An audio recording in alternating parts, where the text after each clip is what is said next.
저랑 아주 좀 친하게 지내는 모 회사의 그 박 부장님이라고 계십니다. 박 부장님은 저에게 이제 불만을 토로하시는 거죠. 자기랑 라이벌이 있는 관계에 있는 이제 김 부장이 있는데 이번 승진 인사에서 김 부장은 이사가 됐는데 자기는 이사가 안 됐다는 겁니다. 이제 그 대표이사가 최 대표라는 분이 계신데 자기는 이번 인사를 도저히 승복할 수가 없다는 거예요. 왜냐?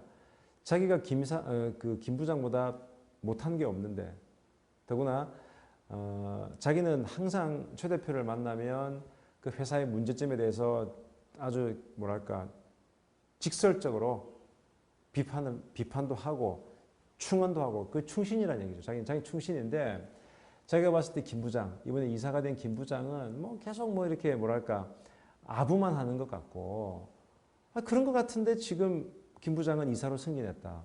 도대체 최 대표라는 사람은 정신이 있는 거냐 없는 거냐 또는 지금 나는 박 부장이 나는 도대체 이 회사에 내가 계속 남아 있어야 되냐 왜냐 이렇게 충신을 몰라보고 간신배에게만 관심을 주는 이런 대표 밑에서 내가 뭘 할 수 있겠느냐 뭐 이런 이제 울분을 저한테 토하시더라고요. 이런 경우 흔히 보죠 우리가. 정말 직원을 서슴지 않는 충신보다는 오히려 그 보스에게 잘 보이는 사람들이 더 출세를 잘 한다. 너무 불합리해 보이지 않습니까? 그런데 이것을 협상론적인 관점에서 보면 이해가 좀 돼요. 무슨 얘기냐?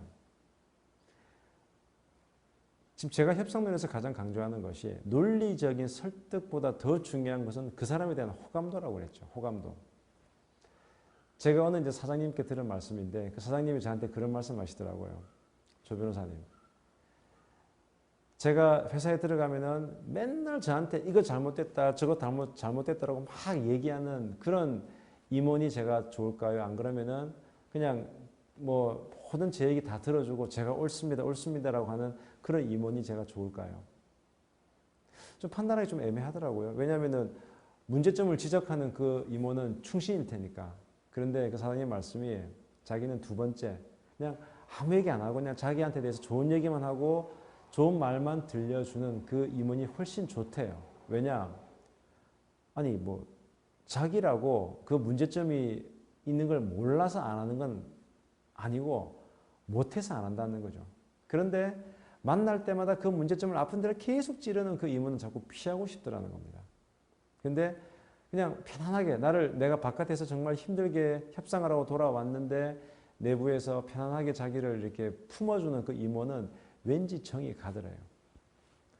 근데 여러분들은 이 말씀을 듣고도 좀 이해가 안 되시죠? 아니 그래가지고는 어떻게 회사가 발전할 수 있겠나. 근데 우리는 여기서 사람들이 기본적으로 갖고 있는 속성을 우리가 알 필요가 있습니다. 제가 옛날 얘기 하나 해드리죠. 그 중국의 고대 왕국 중에 은나라 있어요. 은나라. 은나라에는 탕왕이라고 하는 아주 뛰어난 왕이 있었습니다. 지금 제가 드리는 말씀은 사마천 사기에 나오는 얘기예요. 근데 탕왕의 옆에는 이윤이라고 하는 정말 뛰어난 재상이 있었습니다. 그래서 탕왕은 뛰어난 재상인 이윤의 도움을 받아서 정말 정치를 잘 폈다. 때문에 탕왕과 이윤의 이 커플은 아주 뛰어난 왕과 신하의 조합으로 널리 알려집니다. 그런데 과연 이윤이 처음부터 탕왕의 인정을 받았느냐? 그렇진 않아요. 이윤도 아까 그 박 부장처럼 하급 관리일 때부터 계속 왕에게 충원을 한 겁니다. 이겁니다. 저겁니다. 계속. 그런데 그때마다 왕은 별로 그걸 탐탁지 않게 여기고 짜증내고 좀 피하는 겁니다. 자, 이때 그 이윤은 생각한 겁니다. 왕이 좋아하는 게 뭐지? 탕왕은 식도락가였습니다. 맛있는 음식 먹는 걸 너무 좋아해요. 알았어. 그때부터 이윤은 왕의 요리사로 다시 취직을 합니다. 열심히 요리를 배웁니다.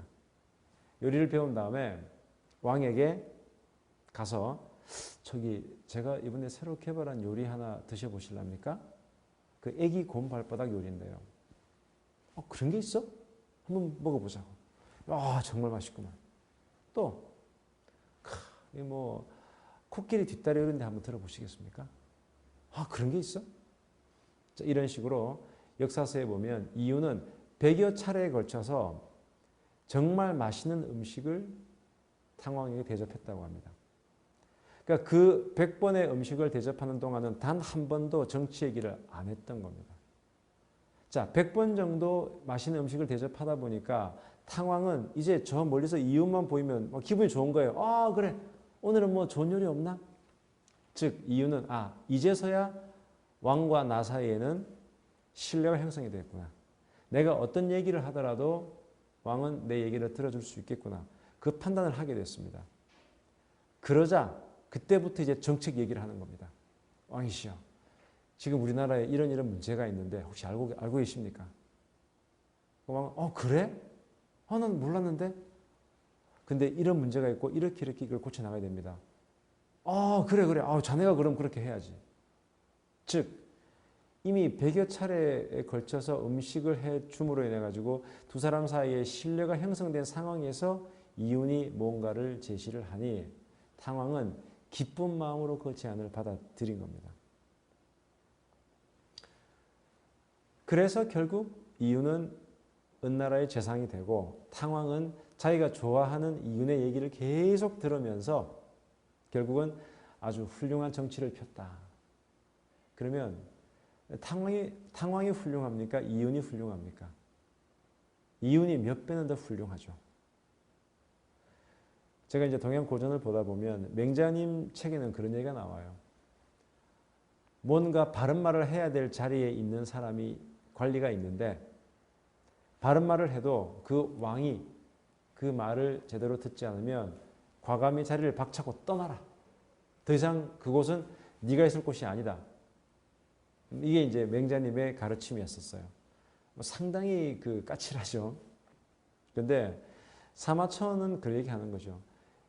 이 탕왕과 이윤의 사례에서 보면 참 이윤이 참 대단하다. 아무리 내가 좋은 뜻을 가지고 있어도 이 좋은 뜻이 왕에게 제대로 전달되지 않으면 또 그것이 왕에게 전달이 돼서 왕이 제대로 정책을 펴지 않으면 그건 그냥 내 머릿속에 있는 생각일 뿐이죠. 때문에 이윤은 우선 처음에는 왕과 친해지려고 노력한 겁니다.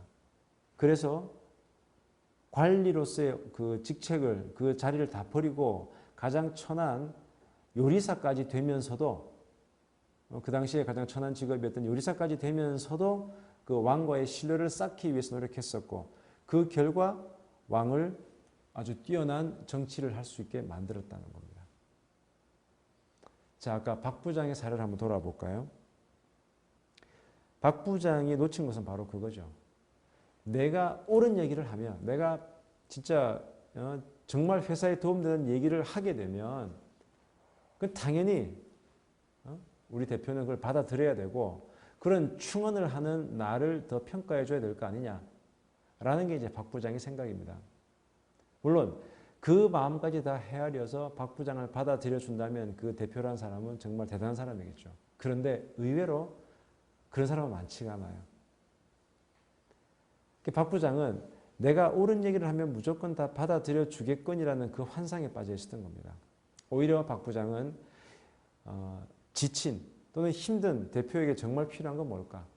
지금 내가 하고 있는 이 조언을 우리 대표가 몰라서 못하고 있는 것일까? 하면 알아도 다른 것 때문에 못하고 있는 것일까? 이런 좀 디테일한 그 대표 자체에 대한 관심을 좀 더 가져야 되고 과연 우리 대표는 뭘 좋아할까? 과연 우리 대표는 뭘 싫어할까? 우리 대표의 고민은 뭘까? 이런 것에 대한 판단까지 겸해진 상태에서 조언을 했다 그러면 좀 다르게 반응이 됐겠죠.